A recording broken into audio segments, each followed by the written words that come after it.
Hi, Rich. Thank you very much for joining the Secrets of Talent. Really appreciate your time. Very first question. What was your first job and your journey to becoming a HR director for what's called Tetra Tech? Yeah, I didn't start out in HR. My first job was in sales, and I was selling computer services, business to business, and that was kind of a job I secured and a job I enjoyed, but certainly wasn't what I intended to be doing. And it was really a journey from that sales side of things into becoming a recruitment consultant that first opened my eyes to HR as a profession. And being a recruitment consultant, I discovered I liked the people side of things and the recruiting side of things more than the sales that was involved in recruitment consultancy there. So from that recruitment consultancy side of things, I moved in-house into recruitment, and from there into HR and in various elements of HR in different sectors and different organizations, before finding myself as an HR director. So it's quite an accidental journey in many ways. Clearly, there's a link between sales and being HR because soon I remember when I did start off in sales as well, and one of the most fundamental aspects is people. Yes. Absolutely. People and the ability to communicate. And if you can build relationships and if you understand people and if you can communicate effectively with people, then you can be a very effective salesperson. But it also lends itself to helping organizations better their offering to the people in the organization and do well by their people and unlock that potential of the people in the organization. So I think there is a real strong link between the two. Do you think there's some fundamental skills that are, as a salesperson, you'd need for being a HR director? I think to be an effective HR director and to be an effective salesperson, I think there is an element of empathy that is required. You have to be able to understand things from other people's perspectives and from different perspectives, and be able to understand not everyone sees the world and experiences the world in the same way that you do. So I think that is fundamentally important. And then being able to distill ideas and theories down into a way that you can easily communicate them to people and they can be easily understood by people. I think those two fundamentals are very closely aligned between sales and HR. Oh, interesting. That's very interesting there. So being HR and you're managing recruitment, you're managing all sorts of aspects of the talent pipeline. Do you remember your first hire? And what was that process like for you to be on this side of the table? So my first hire was when I was a recruitment consultant, and it was a receptionist position, and it was a real mixture of feelings, really. There was a huge relief there because the nature of the sort of the consultancy I was in was very target driven, very sales driven. So there was always that pressure on your back to make those appointments and to close those appointments. And so real relief that I'd got that under my belt and secured it. But more so than that, it was the joy of the individual who'd secured that role and seeing the excitement and seeing the thrill that they got from securing a role they really wanted, and that feeling that they had succeeded in something and were wanted by that organization, and that I think is really important to remember that when people are looking for jobs, they want to be part of an organization. They want to be part of something interesting and exciting and feel like that organization values them and wants them to come and join their journey, whatever they're doing. So that experience that the candidate has is really important. And that joy of being able to to offer somebody a job and bring them into an organisation still is a great thrill to me. I still enjoy that side of the role immensely.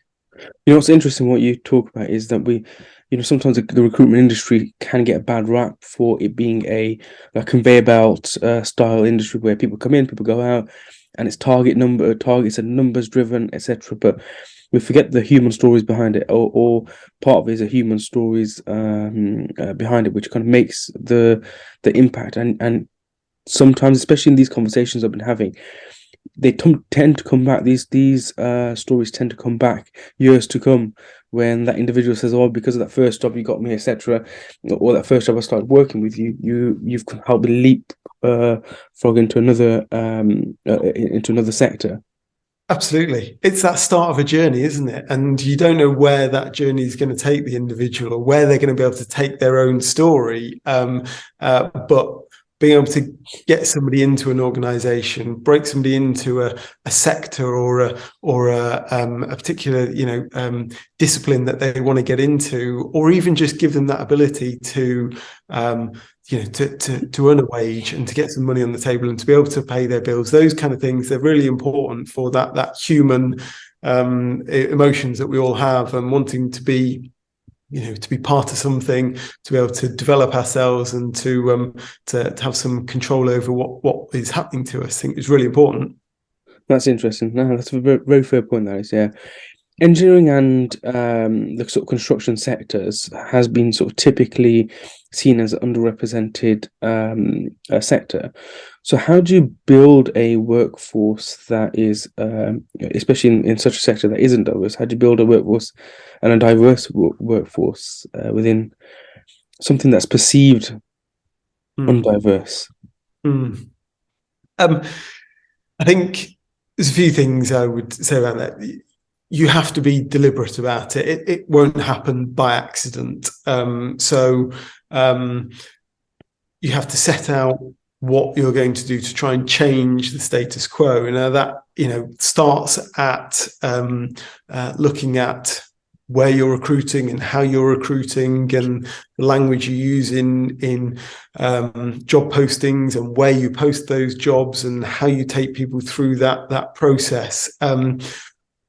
But you've also got to consider the environment in which those individuals are going to enter. So there's very little point being very forward-thinking in your recruitment processes if internally, when they arrive into the organisation, then the organisation isn't welcoming of diversity in whatever form it is. So there's got to be that duality of making sure the organisation is open to diverse talent and diverse thinking, and then being deliberate about trying to attract and bring that talent in. One of the challenges, that is often raised is, well, there isn't enough diversity in the sector, and in engineering, the diversity coming out of universities isn't where it needs to be, and it isn't. But the point I always make to an organisation is, we're not trying to recruit all of those people coming out from university. We only need, if we're recruiting 30, 40 graduates, we could find enough diversity of talent out there to make sure that the 30 or 40 graduates we bring in are representative of the society in which we operate. We don't need to recruit 10,000 people out of university. We're just looking for a smaller number. So if we're deliberate in how we portray ourselves to those candidates, in how we take those candidates through that journey to come and join our organisation, if when they join our organisation, we are a inclusive organisation who welcomes diversity of thought, diversity of individuals, diversity of challenge to get the best from us, then we will do better as an organisation, and those individuals will feel part of something that they can be proud to be part of. So you have to be deliberate, and you have to be deliberate in attracting people and deliberate in creating a culture and an environment that is welcoming of all individuals and all viewpoints and all perspectives. And not be put off by the fact that people perceive it might be more difficult, it might take slightly longer, it might take more effort. it perhaps might do, but equally, it doesn't take a lot in order to make yourselves attractive to a broader Is group there of is there an innate fear of getting it wrong? Because especially within the DEI space, where there's so much, number one, there's so much at stake, and number two, whenever there's DEI, there's a lot of eyeballs on any initiative that comes out, because if you do something that isn't perceived as right or as part of a sort of societal norm, then it can cause either controversy, or at the same time it can cause even good attention. Yeah, absolutely. There's a huge amount of nervousness and fear in getting it wrong, in perception being different from intent, of inadvertently causing offence to people, or being perceived as sort of trying to wash over issues, or be tokenistic in some way, shape, or form. And I think people are nervous about creating a negative impression of what they're trying to do. I think for me, the thing I always encourage people to do is be authentic and honest. So we're nowhere near where we want to be yet, and we haven't achieved what we want to in this space, but that shouldn't stop you from starting somewhere and doing something to try and improve it, as long as you're not trying to pretend that something you're doing is it and is everything. Then you can be honest about, this is a journey we're on. We've got to start from where we are. We can't start from where we want to be. We are where we are, and we can only build from there. So I think that authenticity and an honesty about what you're doing is really important. So you've kind of led me on to my next question quite nicely, which is about starting points. What starting points should employers in any sector look for when it comes to addressing the DEI in respective workplaces? Yeah, so it is. You have to start from where you are, not from where you want to be, and therefore that might be a very small action that you take as your first actions. You might not think that's going to have the massive impact and achieve everything you want it to achieve, but as long as you do it in the right way, and with honesty that this is the start of a journey and that you're going to do more, then that's absolutely the right place to start. Is there a part that an organization can start at? So, for example, what can they look for? What can they start looking to address? What should that starting point look like, or how should that starting point be addressed? I think an important thing to do is to talk to your people in the organization. There's lots of research out there that sort of says what initiatives have a larger impact on improving diversity, equity, and inclusion than others, and what you can do. And so there's a lot of research out there that people can have a look at and decide what we might want to do. But I think the important thing is to talk to your people in the organization, and understand what that first step might look like for your organization. For us, one of the first things we did a couple of years ago, when we kind of reinvigorated our journey on DEI, was we changed our logo for Pride. Very small thing, but it came from our people that said, "Can we do this?" And we thought, yeah, we can. And it was a very easy decision to say, yes, we can. But we also were very honest in saying, we don't want this to appear tokenistic. This isn't about us kind of just whitewashing what we're doing and not having anything of substance behind it. But we've been asked, can we do this? And we want to do this for those people who've asked us to do it. And therefore, we're going to do it. And after that, these are the other things we're going to do. And we're going to build on that. And that honesty in the approach we took of saying, this in itself isn't going to change anything overnight, but this is somewhere we're going to start from because we're keen to start this journey. And you have to start from where you are. You have to take those first steps. But then you have to continue in your actions to do more and more and more and continue to build on them. But at some point, you've got to do that first step. And and therefore don't overthink what that first step is. Talk to your people about what they might like you to see. Understand what you can do based on the organization that you are and the resources that you have, and do something, and then continue from there. That's interesting. So, in essence, I think from what I gathered from that is, I think probably the most important step is speak to your own staff, because they can hold a lot of information around what could the workforce look like. Talking about the future of workforce, and probably my final question here is, what does the future of work hold for talent acquisition, particularly in the construction engineering sector? Yeah.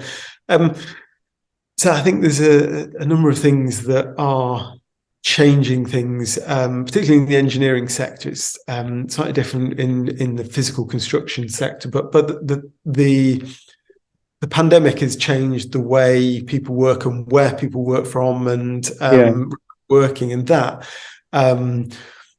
changes things for the engineering industry, and brings huge opportunity for talent acquisition, and where we attract our talent from and where we have that talent based. That plays into, we can recruit people from multiple geographies and have them interacting with each other remotely, getting together when they need to. That opens the doors to a much greater diversity of talent that we can secure than was previously the case when we were embedded in offices in a set location.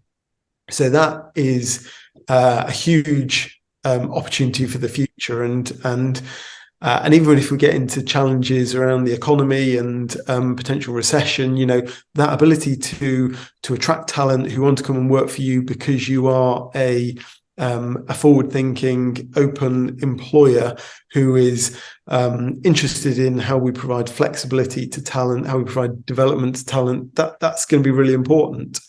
But also, I think more and more, individuals are interested in the values that their organizations operate by. So sustainability is hugely important to individuals that we talk to in the engineering, in the technical sectors that we operate in, and having organizations that live those values that people hold dear to them. And we're in a world when skills are in high demand, and those skills can almost choose where they go and work, then organizations have to be living the ethos that they preach, living those values, whether those are around sustainability, whether those are around flexibility, diversity, making sure that you are true to the words you speak. That will attract talent to you.